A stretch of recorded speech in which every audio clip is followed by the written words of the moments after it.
In this week's The News, mainstream media successfully distracted the public from ACT's latest sex scandal. Bird flu is here, Bird Vicks Vapor Rub coming soon. Justice Minister says everyone else and all of their expertise is wrong. Again. And getting involved in democracy suffers another headache. All that and more on this week's The News.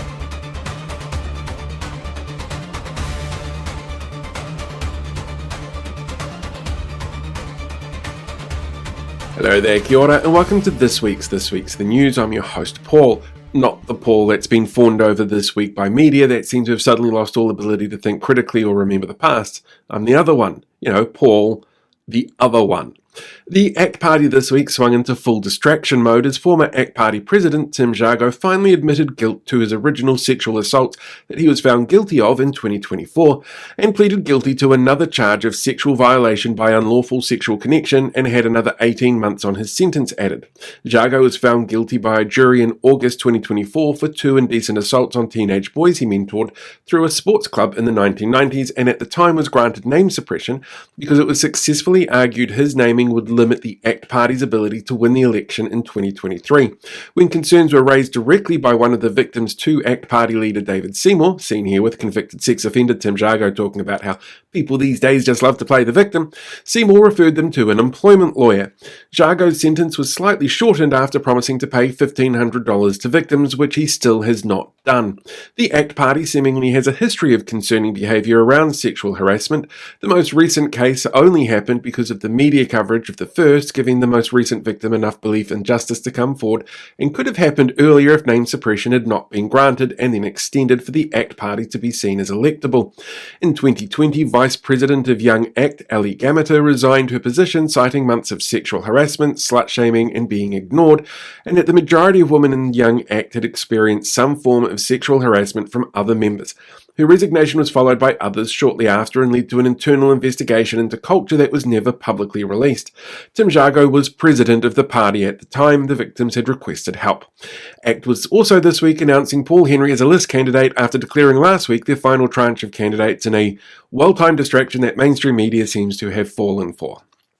A probe has been launched into the reason why the Civil Defence website crashed after a magnitude 5.9 quake in Te Anau on Thursday night that was felt around the Motu, leading to widespread confusion and mixed messaging in areas near the epicentre of the quake. Seismologists say the quake was borderline in creating a tsunami, so a warning was issued in an abundance of caution, but due to the technology glitch, many people didn't find out about the warning until it passed half an hour later.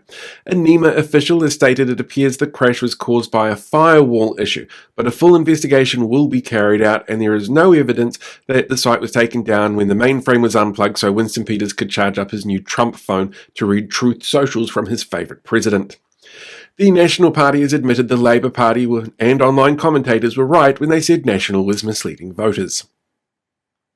Sorry, did you want specifics? I mean, it happens so often after all.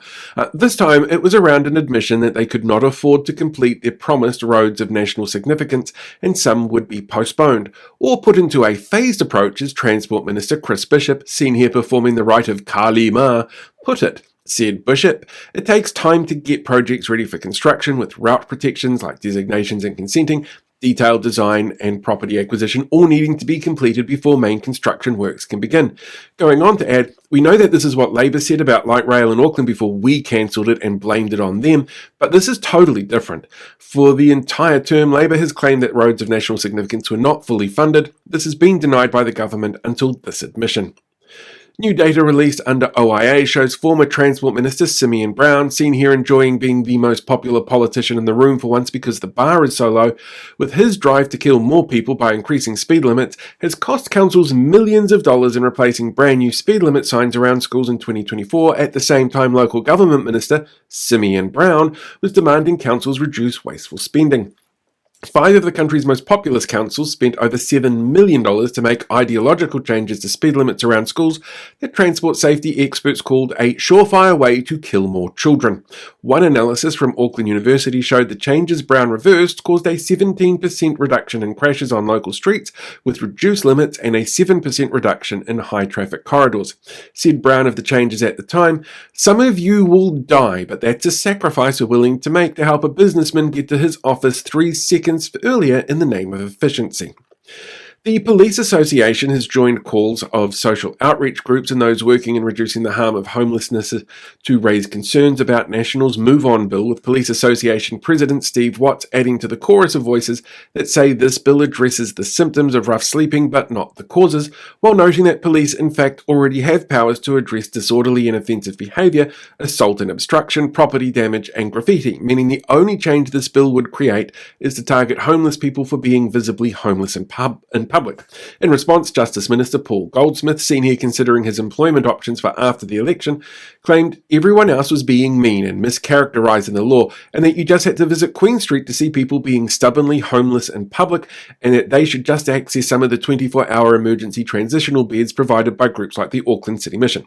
The Auckland City Mission pointed out that there are in fact only 65 beds in the entire city, and none of them can be accessed 24/7. New numbers released this week from the Ministry of Social Development show a 1.9% increase year on year in people receiving benefit for support at the end of July, with a 12.8% increase of the working age population now drawing on a main benefit. And despite the increase in overall benefit numbers, the number of emergency hardship benefits has decreased slightly, showing what MSD Minister Louise Upston, seen here learning what the phrase "the chickens have come home to roost" really means, called economic conditions are challenging, but today's figures are promising for the job market and job seekers, because it means that those targets we set MSD staff to decline help that's leading to record levels of homelessness and suffering is really motivating them, and that the system therefore clearly works. Bird flu has been detected in New Zealand for the first time, with the H5 strain being detected in dead birds found in Wellington, indicating its spread in local bird populations. A single brown skua returned a positive test after being discovered on a Petone beach. The H5 virus rarely affects humans unless they are prolonged with contact in a large number of sick birds, and eggs and poultry are considered safe to eat still with no risk of transmitting the virus to humans. However, concerns have been raised about our native bird population. Due to the isolation of the country, much of the population has no immunity to the virus, and the Department of Conservation has concerns that this could wipe out highly endangered species. As part of a response plan, DOC is vaccinating some of the country's most vulnerable endangered species, including kakapo and takahe. Because vaccines and science are involved, New Zealand First voters are upset that they weren't consulted, so they could protest science and blame Jacinda Ardern for this somehow. MPI asks if you own birds of your own to please maintain strict hygiene, wash your hands frequently, clean your gear, and try to stop your birds mixing with wild birds. The quote-unquote Libertarian Party ACT leader David Seymour, seen here with that convicted sex offender from before, has suggested a ban on smartphones for people under 16, citing a Twitter troll known for spreading hate-filled attacks media picks up uncritically that works for the Atlas member Free Speech Union as some sort of expert source on the topic, before pointing out that he doesn't actually know if it would be a good idea and it wasn't actually ACT policy, meaning that mainstream media chose to run a nothing story that still platforms the views of a known AstroTurf group with links to some of the most destructive industries in the world as news over talking to actual experts on what really needs to be done to deal with issues brought up by social media use for young people. The government this week claimed, as they issued new guidance for international investors, that just because no new supermarket chain had taken up their offer to fast-track consent on new builds, that it doesn't mean no one would. 7 months ago, the coalition rushed fast-track legislation for new supermarkets that none have taken up because of locked-out supply chain constraints, a lack of available land needed at the scale a new chain would require, a small spread-out population, and a range of planning laws, according to industry spokespeople. Acting Prime Minister David Seymour, seen here again with the 3-time convicted sex offender, said at the press conference that the reason he'd heard Aldi wasn't coming here was because of confusing labelling laws, the majority of which are in line with Australia's laws where Aldi is operating already. Easy vote cards may not make it out before the election after it was revealed that the Electoral Commission has concerns that the wind down of postal services will impact their ability to send out the cards before voting begins. Currently, all people whose enrolment details are up to date before October 4 are expected to have an Easy Vote card they can present at voting booths to speed up the process. But with the systemic wind down of postal services over several years, meaning traditional postal services are now more spread out, are going to result in it taking longer for delivery after printing.